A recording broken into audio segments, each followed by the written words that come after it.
ఒక్క నిమిషం, మీరు ఇంకేం చేయబోతున్నారు డాక్టర్ గారు? శుద్ధి చేస్తున్నాం బాబు, ఇంకేం చేస్తాం. మాస్క్ పెట్టండి, ఇంజెక్షన్ ఇవ్వండి. అలాగే సార్. అనస్థిషియా ఇవ్వండి, బీపీ చెక్ చేయండి. చెక్ చేస్తున్నాం సార్.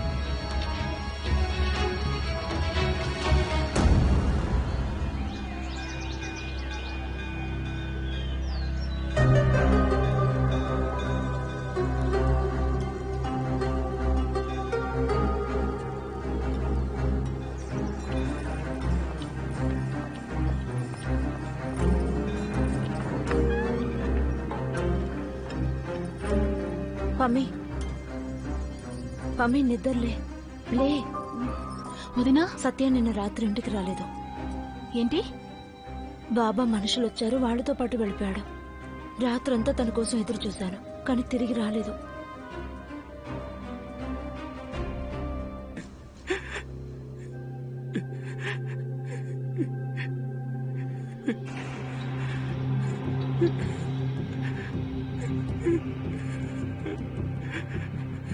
ఏంటి బాబాయ్ ఇలా చేశారు?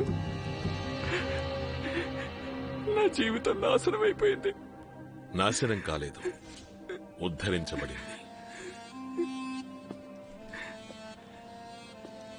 ఈ కాళ్ల మధ్య నుంచే అన్ని రకాల సమస్యలు మొదలవుతాయి.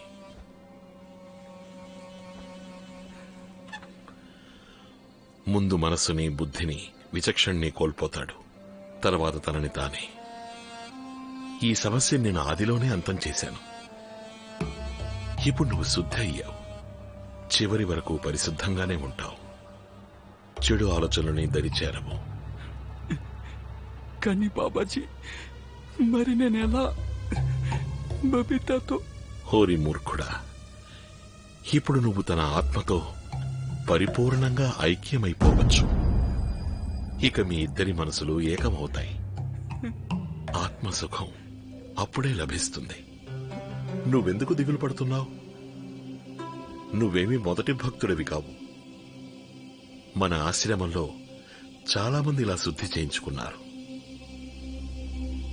నేను స్వయంగా ఈ శుద్ధి చేయించుకున్నాను. బాబాజీ, మీరు కూడా? అవునయ్యా. బాబా అనుగ్రహానికి ముందు నేను కూడా మామూలు మనిషిలా ఉండేవాణ్ణి. నా మనసులో కూడా మలిన రూపంలో ఎన్నో కోరికలు ఉండేవి. సతమతమయ్యేవాణ్ణి. నా ధ్యాస ఒకదాని మీద ఉండేది కాదు. ఆ తర్వాత నేను శుద్ధి చేయించుకున్నాను. బాబాజీ,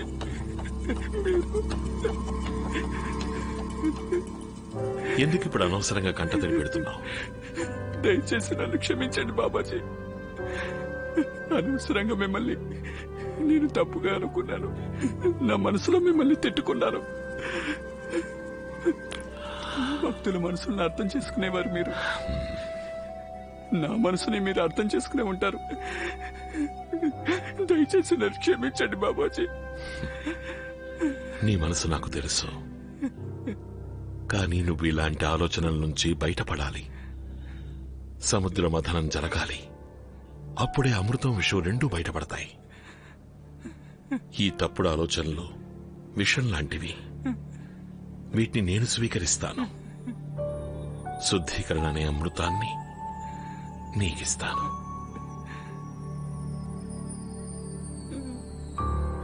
మీరు ఇప్పుడు లోపలికి వెళ్ళడం కుదరదు. బాబాజీ లోపల ఉన్నారు. అరే జరగండి, తప్పండి, వదలండి, లోపలికి వెళ్ళమండి. చెల్లెమ్మా, సత్య, అన్నయ్య ఏమైంది? బాబాజీ, సర్వం దేవం. బాబాజీ, అన్నయ్యకి ఏమైంది? నేనుండగా తనకి ఏమవుతుంది? చెత్త ఎక్కువగా పేరుకుంది, దాన్ని తీయించేశాను. ఏంటి పైల్వాన్, ఎందుకా కన్నీరు? నీ అన్నయ్యకి ఏ లోటు లేదు. నువ్వు బాగున్నావని నీ నోటితోనే వీళ్ళకి చెప్పు. కమాండర్, సుఖీ భవ, సర్వే జనా సుఖీ భవ. సర్వం దేవం.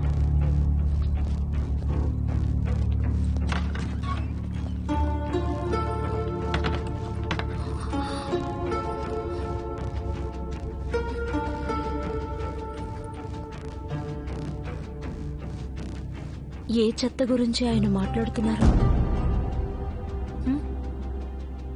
వీళ్ళు నేనేం చేశారు? నిజం చెప్పు. అరే, ఇందులో అబద్ధమేముంది? నన్ను ఫిట్ గా మార్చారు బాబాజీ, ఇంకేం లేదు. మీ అన్నయ్యని కమాండర్ గా మార్చేశారు. జీతం నెలకి 40,000. మేవాతలో ఉన్న కొత్త ఫ్యాక్టరీకి హెడ్ అకౌంటెంట్ గా పంపిస్తున్నారు. కానీ అన్నయ్య నీకు అసలు ఏమైంది? ఇంత ఎమర్జెన్సీగా నిన్ను అసలు ఎందుకు అడ్మిట్ చేశారు?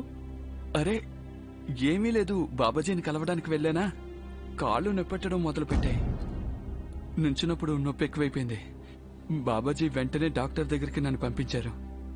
కాళ్ళ హఠాత్తుగా నొప్పి ఎలా వచ్చింది? ఇంట్లో బాగానే ఉన్నావే, ఏమైంది? అరే నీ కాళ్ళకేమైంది? అరే గడ్డ కట్టింది. ముందు కూడా బాగా నొప్పి పెట్టేది. నీకు నేను చెప్పలేదంతే. డాక్టర్ గారు గడ్డం తీసేశారు అంతే. అలాగా? దానివల్ల అంత సమస్య వచ్చింది? రాత్రికి రాత్రి ఎందుకు ఆపరేషన్ చేయించారు? అది కూడా నాతో చెప్పకుండా. అది నాకు త్వరగా నయమైపోయి నేను మేవాతుకు వెళ్ళాలని బాబా గారు అన్నారు. అయినా ఇన్ని ప్రశ్నలు ఎందుకు అడుగుతున్నావు? నేను బాగున్నది మీకు సంతోషంగా లేదా? అలా మాట్లాడతావేంటన్నయ్య? మాకెందుకు సంతోషంగా ఉండదు? నువ్వు బాగుంటే మేం బాగున్నట్టే. చాలా బాగుంది. నువ్వు వదినా కలిసి మేబాత్కి త్వరగా వెళ్ళండి, వీలైనంత త్వరగా నన్ను అత్తయ్యని చేసేయండి. లేదు లేదు, మేవాతుకి నేను ఒక్కనే వెళ్తాను. ఎందుకు? ఒంటరిగా ఎందుకు? అక్కడ ఇంకొకళ్ళు ఉన్నారు, అందుకే. అర్థం చేసుకో. మన ఇద్దరం గనికి వెళ్ళిపోతే ఇక్కడ పమ్మీని ఎవరు చూసుకుంటారు? నువ్విక్కడుంటే నా మనసు కుదుట పడుతుంది, లేదా అక్కడ ఆలోచిస్తూ కంగారు పడుతూ ఉంటాను.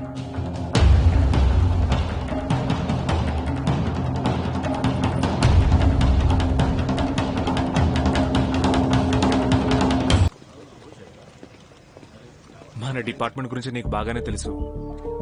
మనం చెయ్యాలనుకున్న చేయనివ్వరు. అలాంటప్పుడు మన స్వేచ్ఛగా మన పని ఎలా చేస్తాం? నువ్వు గనక ఒకవేళ అండర్ కవర్ ఆపరేషన్కి ఆర్డర్ ఇచ్చావంటే చాలా హెల్ప్ఫుల్గా ఉంటుంది. చూడు జాగర్, మనది కాలేజ్ ఫ్రెండ్షిప్, హెల్ప్ చేయకుండా ఉంటానా?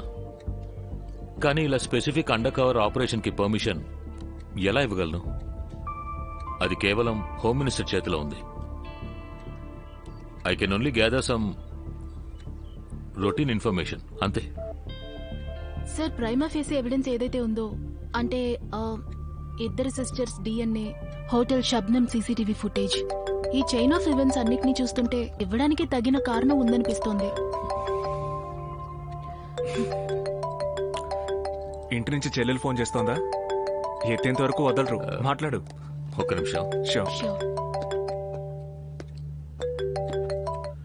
హలో, ఏమైంది? నేను ఫోన్ చేస్తుంటే ఎందుకు ఎత్తడం లేదు? ఎత్తట్లేదంటే దట్ మీన్స్ ఐఎమ్ బిజీ అని. సారీ, కానీ 3 రోజులైంది. ఏం చేయను?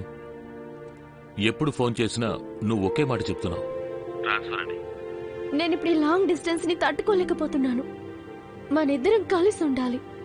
నేను నీ పక్కనే ఉండాలి. ఆ పని మీదే ఉన్నాను నేను. త్వరలో అయిపోతుంది, యు డోంట్ వరీ. సరే, ఓకే, బాయ్. నేను తర్వాత కాల్ చేస్తాను. మీరు చెప్పింది కరెక్టే డాక్టర్ నతాషా గారు. పోనీ ఓపెన్ చేద్దాం. కేవలం ఈ నిరాళ బాబా మీదే కాదు, నేను ఇంకో 2-3 బాబాల మీద రొటీన్ ఇన్వెస్టిగేషన్కి ఆర్డర్ ఇస్తాను. మీరు మీ పనులు చేసుకోండి. చాలు కదా. ఈ హెల్ప్ ఎప్పటికీ మర్చిపోను. చాలే ఆపరా, నువ్వు ఇంత ఎమోషనల్ అవ్వాల్సిన అవసరం లేదు.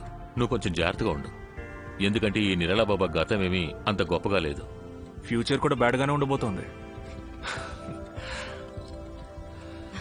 Thank you so much. Be careful.